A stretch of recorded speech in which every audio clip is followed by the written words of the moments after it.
Alright, welcome to my video series. I'm really excited to start doing this. We're going to be talking today about the single most common pitfall in all of communications. Sounds to me like that's a pretty bold claim, but I really think it is. And what that is telling other people when we're talking to them what is happening inside of them.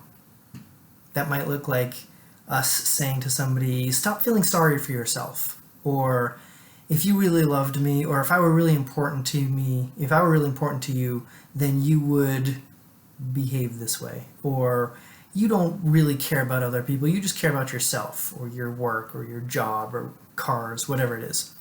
These are all examples of us telling somebody else what's going on inside of them, what's happening in their world. When that happens to us, there's something inside of us that goes on defensive. It might attack back. Well, if you weren't so blah blah blah, then you would. Or we might come up with counterexamples. I came home on time yesterday, and etc. We might actually even go into collapse. Oh my God, you're so right. I'm a terrible person. But that's not really agreeing with them. What we don't tend to do when somebody tells us what's happening for us, inside of us, is we don't tend to say, you know what? You're right. You might be right. I might not actually care about other people. I've never really noticed that before. We don't do that. Unfortunately, conversations just don't go that way. So if this doesn't work, if this approach of telling people what they're doing and what's happening for them, if that doesn't work, why do we do it? The biggest reason is because it's easier.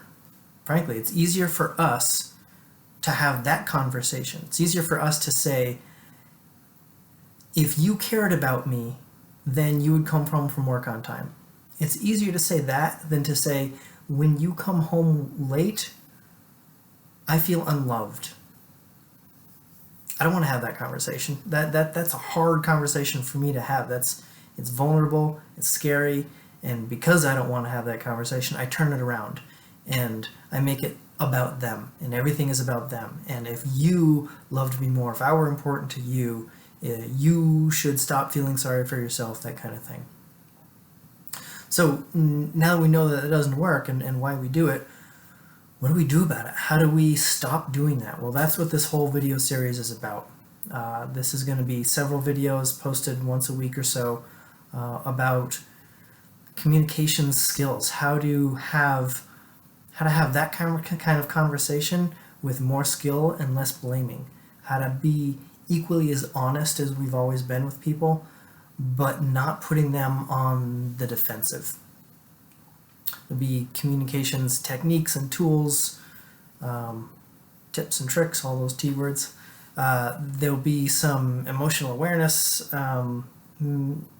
guidance maybe. So a lot of people that have, I was like this, a lot of people that have a lot of trouble feeling anything at all need some help feeling what's going on for them emotionally.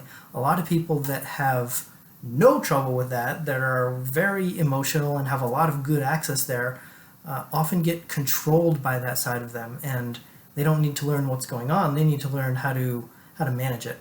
And so there's some tools that you can do to manage that and have all of these conversations with your loved ones, with coworkers, with colleagues, with friends. Have those conversations with a lot more mastery and skill, and have all of your relationships just be a little easier, a little more up-leveled, and honestly to create more freedom in that, is my experience. So check out the website. I've got more information about what we'll be doing and about myself. I'll be posting these about once a week, and I'll be announcing them on email, so please sign up for the email list on the website. Thank you so much for coming.